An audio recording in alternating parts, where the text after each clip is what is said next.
So hey guys, welcome back to the channel. यार आज हम बात करने वाले हैं दी पेंगुइन के एपिसोड 2 के बारे में। तो गाइस मैं हूं आपका होस्ट निखिल यादव और आप देख रहे हैं the super hero station. So let's get started.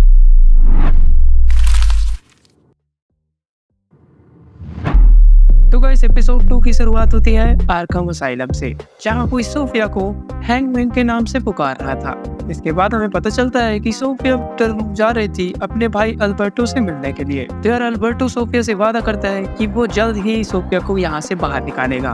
तो यार तभी सोफिया नोटिस करती है कि अल्बर्टो की एक पिंकी फिंगर गायब है, जिससे हमें पता चलता है कि यार ये सीन सोफिया के दिमाग में चल रहा था। तभी सोफिया को होश आता है और वो अपने आप को पाती है यूलियन के ऑफिस में। तो यार यूलियन किसी तरह सोफिया को कंट्रोल करता है और उससे कहता है कि तुम अब आर्खम असाइलम से बाहर हो। और यार दूसरी तरफ ऑज वापस से मरोनी से मिलने जेल पहुंच चुका था, जहां यार मरोनी फैमिली ऑज की इन हरकतों से बहुत ही ज्यादा गुस्सा है, क्योंकि यार ऑज ने अपने काम निकालने के लिए अल्बर्टो की मौत का जिम्मा मरोनी फैमिली के सर पे डाल दिया था, जिसके चलते अब मरोनी फैमिली की जान खतरे में पड़ चुकी है। साल्वाटोर मरोनी ऑज को धमकी देता है कि फाल्कोन परिवार को जाके सारा का सारा सच बता देगा, मगर गाइस ऑज साल्वाटोर के हाथों में वो रिंग देखकर समझ गया था कि कहीं ना कहीं मरोनी भी इस जीत को एंजॉय कर रहा है। इधर ऑज मरोनी को एक ऑफर देता है कि ये फाल्कोन्स पे हमला करने का बिल्कुल सही तरीका है, क्योंकि फाल्कोन फैमिली अभी भी एक रिकवरी मोड में है और ऑज को ये खबर मिली है कि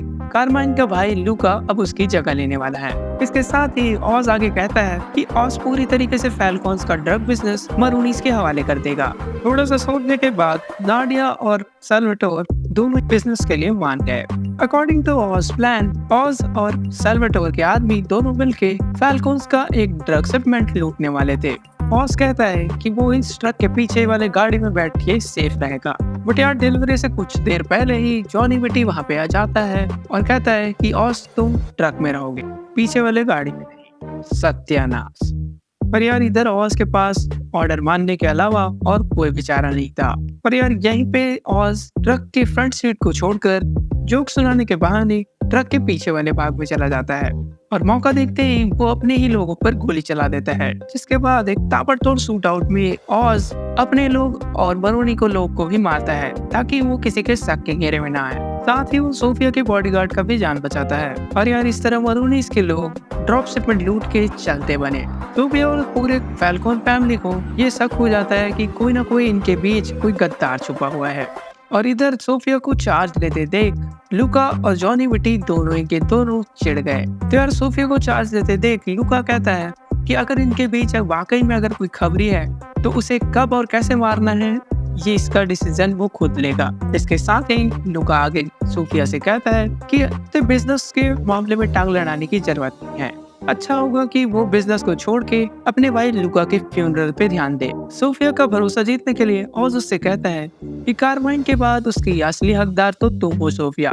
ऑज आगे सोफिया से कहता है कि शायद तुम्हारे फैमिली मेंबर्स में से ही किसी ने अल्बर्टो को मरवाया होगा। ऑज का मानना ये था कि अल्बर्टो के बताए ड्रग्स के मार्केट में आते ही सोफिया सब पे राज कर सकती है, मगर सोफिया कहाँ इतनी आसानी से बेवकूफ बनने वालों में से थी। सोफिया कहती है कि साला तू भी मौका परस्त निकला और अच्छा होगा कि ऑज कहीं और जाके मारे। इसके रिप्लाई में ऑज कहता है कि यार ये वो पैसे के लिए या पावर के लिए बिल्कुल नहीं कर रहा है, ये वो कर रहा है फाल्कोन फैमिली के प्रति अपनी वफादारी दिखाने के लिए।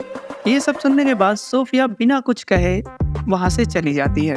इसके बाद ऑज विक्टर डिस्कस करते हुए कहता है कि उसे किसी भी तरीके से सोफिया का भरोसा जीतना ही होगा और यार सोफिया का भरोसा जीतने के लिए उसे किसी भी तरीके से किसी और आदमी को सोफिया के सामने गद्दार साबित करना होगा। यार जिसके बाद ईव ऑज से कहती है कि शायद तुमने ही अल्बर्टो को मारा होगा। तभी ऑज ईव को दिलासा देते हुए कहता है कि वो जल्द ही इसका इल्जाम जॉनी विटी के सर पे डालने वाला है। तभी ऑज को उसके लैंडलॉर्ड का कॉल आता है, जिससे उसे पता चलता है कि उसकी माँ बीच सड़क में निकल गई थी। ऑज के मम्मी की हालत दिन ब दिन बिगड़ती जा रही थी और ऑज के लैंडलॉर्ड को लगता है कि उसे जल्द की जल्द मेडिकल केयर की जरूरत है। बट यार लैंडलॉर्ड को पैसे थमाते हुए ऑज कहता है कि चुपचाप से वो उसकी माँ का ध्यान रखे। इसके बाद ऑज अपनी माँ का दिल बहलाने के लिए म्यूजिक लगाकर अपनी माँ के साथ डांस करने लगता है, जिस दौरान हमें पता चलता है कि ऑज के दोनों भाई जैक और बेनी मर चुके हैं।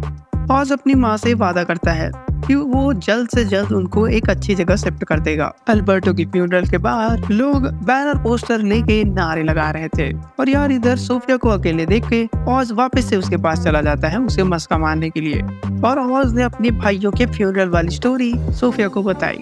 ऑज आगे बताता है कि उसके दोनों भाई के मरने के बाद उसकी माँ एकदम से डिप्रेस्ड हो गई थी, जिसके बाद वो दोनों एक दिन जाते हैं जैज क्लब, जहाँ वो दोनों खुल के डांस करते हैं, जिसके बाद से सब चीज नॉर्मल हो जाता है। ऑज आगे सोफिया से कहता है कि उसे भी ये सब दुख दर्द भुला के लाइफ में आगे बढ़ना चाहिए।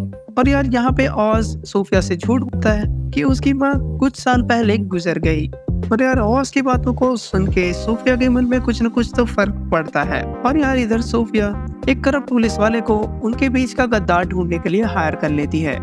बदले में उस पुलिस वाले को खूब सारा पैसा और ड्रग्स मिलेंगे। इसके बाद वो पुलिस वाला मरोनी के गैंग के एक आदमी एडवर्ड को उठा के सोफिया के हवाले कर देता है। और यार ये बंदा वही था जिसने ऑज के साथ मिलके ड्रग शिपमेंट के लूट के लिए प्लान बनाया था। और यार एडवर्ड की किडनैपिंग का पता चलते ही नाडिया ऑज को उठा लेती है और तभी यार ऑज नाडिया को कुछ सबूत थमा देता है, जिससे हमें पता चलता है कि जॉनी विटी का चक्कर लुका की वाइफ के साथ है। इसके बाद ऑज नाडिया से वादा करता है कि वो किसी तरह एडवर्ड को ढूंढ के इसका पूरा इल्जाम जॉनी विटी के सर पे डाल देगा। और यार फिर क्या था, ये सब सुन के नाडिया एक और मौका ऑज को दे देती है। और इधर सोफिया के घर में बहुत सारे मेहमान फ्यूनरल अटेंड करने के लिए आए हुए होते हैं। और यार इधर ऑज विक्टर के साथ मिलकर प्लान बनाता है कि तिजोरी से मिले गहने किसी तरीके से विक्टर जॉनी विटी की गाड़ी में रख देगा। इधर ऑज को पता चलता है कि सोफिया ने एडवर्ड को घर के बेसमेंट में छुपा के रखा हुआ होता है और उस बेसमेंट के दरवाजे पे सोफिया का ड्राइवर पहरा दे रहा था। और यार इन सब का ध्यान भटकाने के लिए ऑज ने विटी को बता दिया कि सोफिया ने एक आदमी को किडनैप करके इनके बेसमेंट में रखा हुआ है। ये सब सुन के जॉनी विटी डायरेक्ट लुका को ये सब बात बताने चला गया, जिसके बाद लुका ने सोफिया और उसके ड्राइवर को मिलने के लिए ऊपर बुला लिया और इस मौके का फायदा उठाकर ऑज बेसमेंट में घुस जाता है, जहाँ पे ऑज का प्लान था कि वो किसी तरीके से एडवर्ड की मदद लेके जॉनी विटी को फंसा देगा। मगर विक्टर के प्लान में फेल हो जाने के कारण ऑज को यहाँ पे एडवर्ड को मारना पड़ता है। और इधर थोड़ी देर बाद बेसमेंट में एडवर्ड को मरा हुआ देख के लुका और सोफिया पूरी तरीके से समझ गए कि इनके बीच कोई न कोई गद्दार छुपा हुआ है। जिसने भी एडवर्ड को मारा है वो अभी भी उस घर में मौजूद था। तो लुका ने तुरंत सारे गेस्ट की तलाशी शुरू कर दी। इस बीच ऑज डिस्ट्रैक्शन क्रिएट करने के लिए जॉनी विटी के साथ झगड़ा शुरू करके चुपके से वो हथियार सोफिया के ड्राइवर के जेब में डाल देता है। तलाशी में ड्राइवर के जेब से हथियार मिलने के बाद लुका ने बिना कुछ सोचे समझे सीधे उस ड्राइवर को गोली मार दी।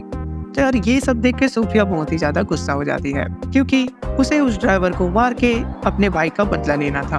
और यहाँ पे लुका एक बार और कहता है कि किसे मरना है और किसे नहीं, इसका डिसीजन सोफिया नहीं लुका लेगा। और इसके साथ ही लुका सोफिया से कहता है कि वो अपना मूड ठीक करने के लिए कुछ दिनों के लिए इटली चली जाए। और इधर ऑज के साथ विक्टर बॉडी को ठिकाने लगाने का काम कर रहा था, जिस बीच ऑज विक्टर को धमकाते हुए बोलता है कि अगर उसने एक भी गलती और की तो ऑज उसे जिंदा नहीं छोड़ेगा। तभी सोफिया ऑज को कॉल करके मीटिंग के लिए बुलाती है, क्योंकि अब सोफिया चाहती है कि पूरे फाल्कॉन फैमिली इस सामने झुक कर रहे, तो इसके लिए वो हेल्प लेने वाली है ऑज की। और यार इधर ऑज का प्लान एक बार फिर से सक्सेसफुल हो जाता है और यार एपिसोड 2 यहाँ हो जाता है खत्म। तो गाइस ऐसे ही अपकमिंग रिकैप वीडियोस के लिए हमारे चैनल सुपर हीरो स्टेशन को सब्सक्राइब करें और इस वीडियो को लाइक करें। तब तक के लिए मैं मिलता हूँ आपको ऐसे किसी नए वीडियो के साथ। Bye bye.